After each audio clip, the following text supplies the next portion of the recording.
اللهم صل على سيدنا ومولانا محمد عافية الأبدان وشفائها وطب القلوب ودوائها ونور الأبصار وضيائها وآله وصحبه الكرام وابنه الكريم الغوث الأعظم الأفخم الهمام وحزبه يبارك وسلم.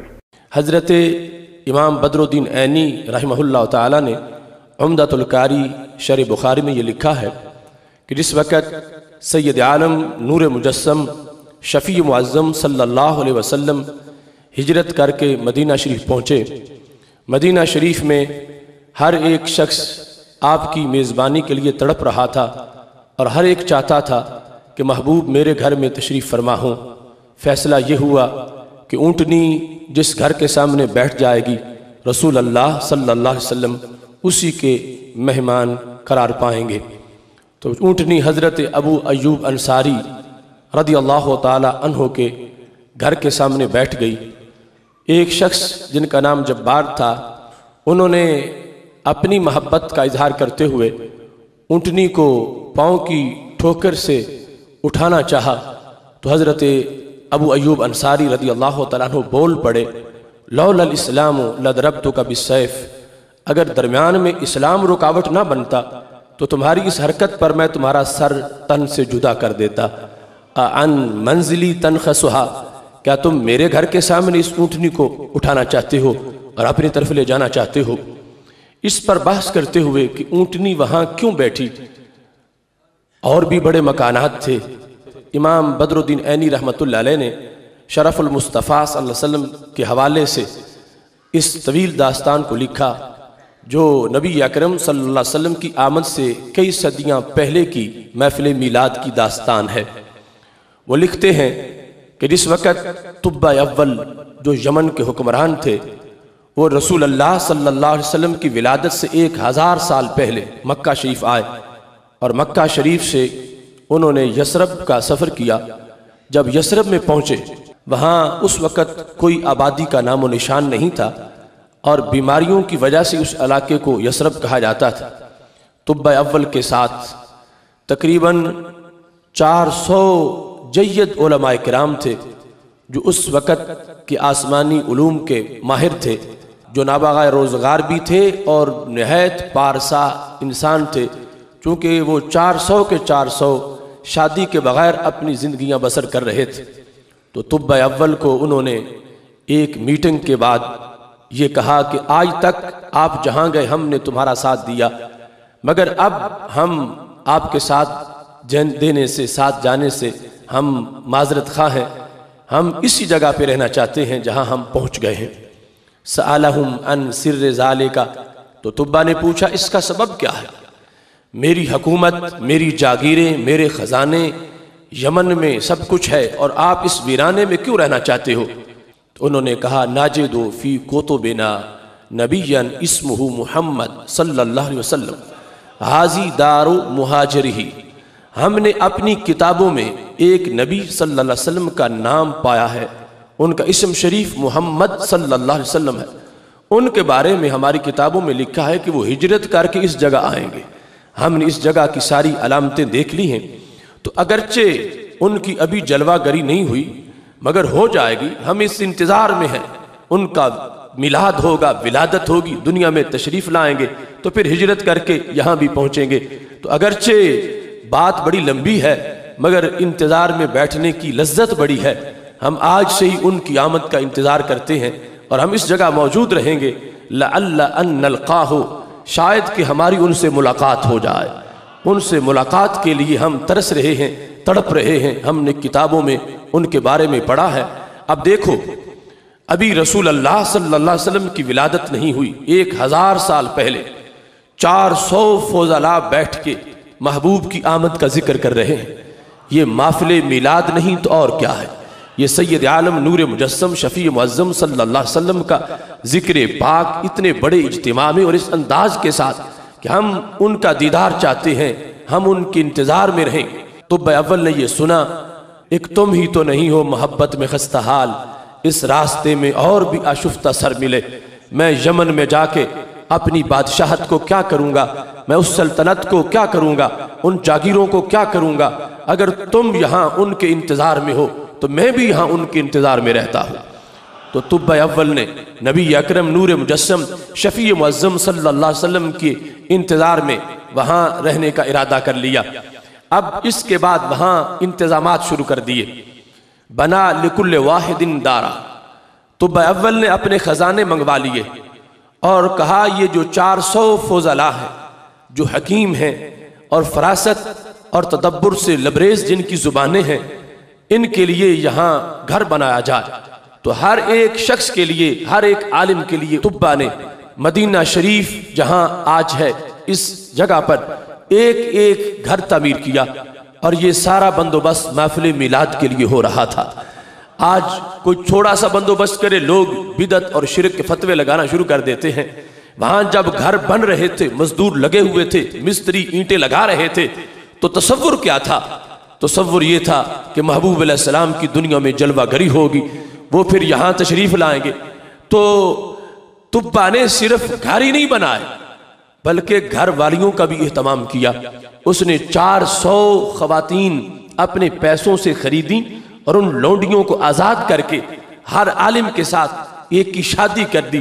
اس کے دل میں یہ تھا کہ یہاں آبادی ہونی چاہیے تاکہ جب وہ محبوب تشریف لائیں تو طلع البدر علینا پڑھنے والے بھی موجود ہوں، ان کا استقبال ہو رہا ہو، ان کے لیے یہاں رونق موجود ہو، تاکہ جب وہ تشریف لائیں تو قصیدے گونج رہے ہوں۔ تو طبا نے یہ کہا ہو سکتا ہے یہ جو آج محبت میں تڑپ رہے ہیں ان کی زندگیاں وفا نہ کریں، یہ دنیا سے چلے جائیں، اگر ان کی نسل نہ ہوگی تو محبوب آئیں گے۔ اس واسطے ان لوگوں نے اگر شادیاں کی ہیں تو میلاد رسول اللہ علیہ السلام کے انتظار میں کی ہیں، اگر شادیاں کی ہیں تو استقبال محبوب علیہ السلام کے لیے کی ہیں کہ ہم نہ ہوئے ہماری نسلیں تو ہوں گی، ہمارے بیٹے پوتے پڑپوتے، آگے جا کر کوئی تو موجود ہوگا جو اس وقت سواری کی نکیل پکڑے گا، جو محبوب کو اپنے گھر میں لے جائے گا۔ اس بنیاد پر آج تھوڑے سے اہتمام پر لوگوں کو بل جاتی ہے کہ اتنا کیوں اہتمام کیا جا رہا ہے۔ میرے نبی علیہ السلام کی ولادت تو ولادت رہی، ہجرت کے استقبال کے لیے اتنی تیاریاں ہو رہی تھیں۔ 400 فضلاء جو ہیں ان کی شادیاں ہوئی، آگے ان کی نسل شروع ہو گئی۔ اور طبا نے صرف یہی نہیں کیا، کاتبہ کتاباً، اس نے ایک خط لکھا اپنی طرف سے، ہو سکتا ہے میں فوت ہو جاؤں تو میرا خط میری گواہی دے۔ اس خط کے اندر جو اشعار تھے ان میں سے ایک شعر امام عینی نے اپنی کتاب عمدۃ القاری شرح بخاری میں لکھا ہے۔ وہ شعر کتنا خوبصورت ہے، شہدت علی احمد انہ رسول من اللہ بارئ النسام، میں یہ گواہی دیتا ہوں حضرت احمد علیہ السلام پر کہ وہ اللہ کے رسول ہیں، وہ اللہ جو روحوں کو پیدا کرنے والا ہے۔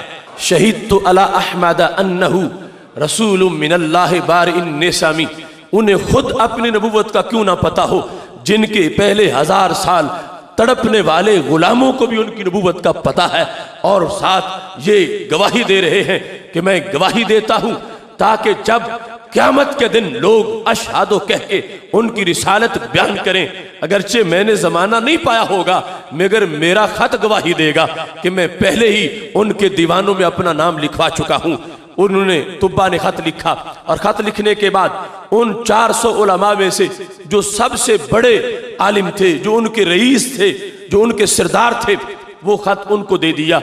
اور خط دینے کے بعد صرف یہی نہیں کیا، خط پہ مور بھی لگائی۔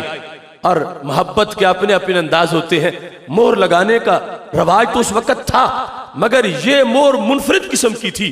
وَخَاتَمَهُ بِالذَّهَبِ، سونا پگھلا کے سونے سے مہر لگائی سونے کے نام خط پر، تاکہ لوگوں کو پتا چلے کہ ان کی یاد میں جو خرچ کرتا ہے اس کو اسراف نہیں کہا جائے گا، اس کو فضول خرچی نہیں کہا جائے گا۔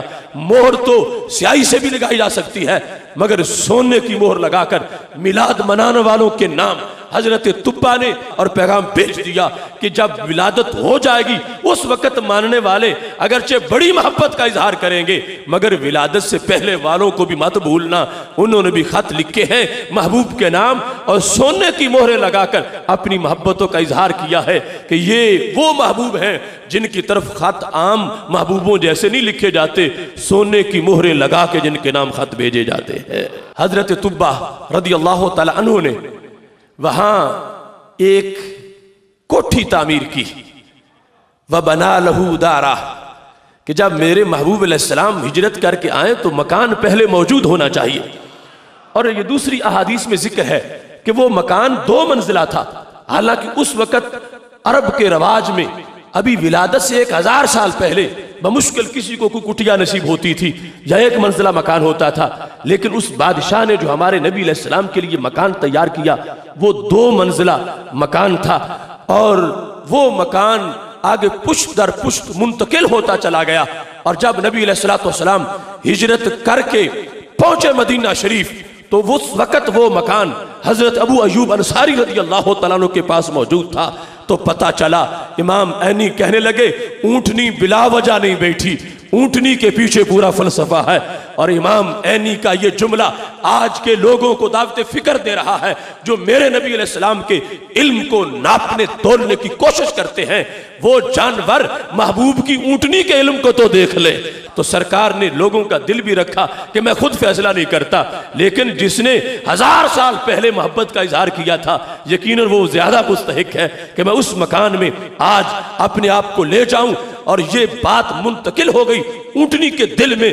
سارے تڑپ رہے ہیں کہ محبوب کی اونٹنی ہمارے گھر کے سامنے بیٹھ جائے، مگر اونٹنی وہاں بیٹھی جہاں اس کو بٹھانے والے نے بٹھا دیا تھا. سید عالم نور مجسم شفیع معظم صلی اللہ علیہ وسلم کی آمد کے لیے کتنے اہتمام ہوئے، کتنے بندوبست ہوئے کہ بادشاہ نے وہ مکان بھی پہلے بنا دیا، خط بھی بھیج دیا تاکہ محبوب علیہ السلام کی جلوہ گری ہو تو میری گواہی محبوب کے سامنے پیش کر دی جائے. کہ حضرت طبا نے گھر بھی بنا دیا اور خط بھی لکھ دیا. اب جس وقت اونٹنی بیٹھ گئی محبوب علیہ السلام کے اس گھر کے سامنے جو حضرت طبا نے تعمیر کیا تھا، اب جس کے پاس خط تھا وہ شخص بھی جس کے پاس خط آگے نسل در نسل پہنچا تھا، چونکہ جس بڑے عالم کو خط دیا تھا وہ فوت ہو گئے، ان کے بیٹے فوت ہو گئے، پوتے فوت ہو گئے، پڑپوتے فوت ہو گئے، اور خط آگے منتقل ہوتا رہا. اب جب محبوب علیہ السلام تشریف فرما ہو گئے تو وہ شخص جس کے پاس اس وقت خط تھا حضرت طبا کا، تو محبوب علیہ السلام کے سامنے وہ شخص آیا. نام اس کا ابو لیلہ تھا. جب وہ ابو لیلہ میرے نبی علیہ السلام کے سامنے ہوئے، ابھی ابو لیلہ کی سرکار سے پہلے ملاقات نہیں ہوئی. ابو لیلہ کو یہ پتہ نہیں ہے کہ وہ کون ہے نبی حضرت محمد مصطفیٰ صلی اللہ علیہ وسلم کہ جن کے شوق میں آج گلی کوچوں میں دھوم مچی ہوئی ہے. وہ سامنے ہوا، فلما راہو، جب ہمارے نبی علیہ السلام نے اسے دیکھا تو فوراً فرمایا انت ابو لیلہ ومعک کتاب طبا، بڑا تم ابو لیلہ ہو اور تمہاری جیب میں میرا خط موجود ہے. حضرت ابو لیلہ حیران رہ گئے کہ ابھی میں نے نہ اپنا تعارف کروایا ہے نہ میں ان کو جانتا ہوں، یہ شخص مجھے دیکھتے ہی اتنا علم ہے، اتنے ان کے پاس دور سے دیکھنے والی آنکھیں ہیں. چلو کسی کے نام کا پتہ ہو مگر دیکھا نہ ہو کہ فلاں کا یہ نام ہے، تو نام سے بھی بندے کا پتہ نہیں چلتا جب تک کہ کوئی نہ بتائے کہ فلاں نام والا آ گیا ہے. انہیں میرا نام بھی پتہ ہے اور انہیں پتہ ہے کہ جس کا یہ نام ہے وہ یہ انسان ہے. انہیں میری جیب کا بھی پتہ ہے، جیب میں جو خط ہے اس کا بھی پتہ ہے، اور خط میں جو لکھا ہے اشہد علی احمد انہو رسول من اللہ بار نسامی، جو حضرت طبا کی طرف عہد محبت ہے، اس کا بھی ان کو پتہ ہے. تو ابو لیلہ نے پوچھا من انتا، تم بتاؤ تم کون ہو، تعارف کیا ہے؟ فرما آنا محمد صلی اللہ علیہ وسلم، میں حضرت محمد مصطفیٰ علیہ السلام ہوں. ہاتھ الکتاب، فرما تم میرا خط بہر نکالو. تو خط جب پیش کیا گیا تو اس میں وہی شعر لکھا ہوا ہے اشہد علی احمد انہو رسول من اللہ بار نسامی. ایک شعر نہیں پورا قصیدہ لکھا ہوا ہے. اور حضرت طبا نے اپنی محبتوں کا اظہار کیا ہے کہ محبوب تمہارے انتظار میں میری روح نکل رہی ہے، میں دنیا سے جا رہا ہوں مگر قیامت کے دن میری لاج رکھ لینا، مجھے کافروں میں شمار نہ کرنا، میں دل پگھلا کے تم سے پیار کر رہا ہوں. سرکار دو عالم نور مجسم شفیع معظم صلی اللہ علیہ وسلم کو جب وہ خط پیش کیا گیا فرما مرحبا بطبا الاخ الصالح، اے طبا میں تیرے خط کو خوش آمدید کہتا ہوں. مرحبا کہہ کر 3 مرتبہ میرے نبی علیہ السلام نے اس خط کو پکڑا اور خوش آمدید اور مرحبا کہا اور اپنے صحابہ پر بعد میں واضح کر دیا. فرما لا تسبوا طبا، فرما کوئی بندہ طبا کو گالی مت دے، اس واسطے کہ اس نے مجھ پر ایمان کا اعلان کیا تھا. طبا کی بات اور ہے اس نے میری آمد سے 1000 سال پہلے میرا میلاد منایا، اس نے اتنا اہتمام کیا، اس شخص نے اس انداز میں اس چیز کو واضح کیا۔ اس بنیاد پر سید عالم نور مجسم شفیع معظم صلی اللہ علیہ وسلم باخبر ہے کہ کون میری محبت میں کھل کے پھول بنا ہے اور کون جو ہے وہ راکھ ہو چکا ہے بغض میں۔ وہ جانتے ہیں کہ کون میری آمد پر خوش ہے اور کون گھروں کو سجا کے بیٹھا ہے اور کس کی ہاں صف ماتم ہے۔ یہ جو پہلے کے احوال ہیں، ابھی ولادت نہیں ہوئی تھی، اس وقت کی محفل میلاد اتنی بڑی ہے اور اہتمام اتنا بڑا ہے۔ آج ہم 400 دیگ پکائیں تو یہ بہت اظہار محبت ہوگا، مگر طبا نے تو 400 گھر بنائے، 400 گھر آباد کیے، اس لیے کہ یہ وہ جگہ ہے جہاں میرے محبوب ہجرت کر کے جلوہ گر ہونے والے ہیں۔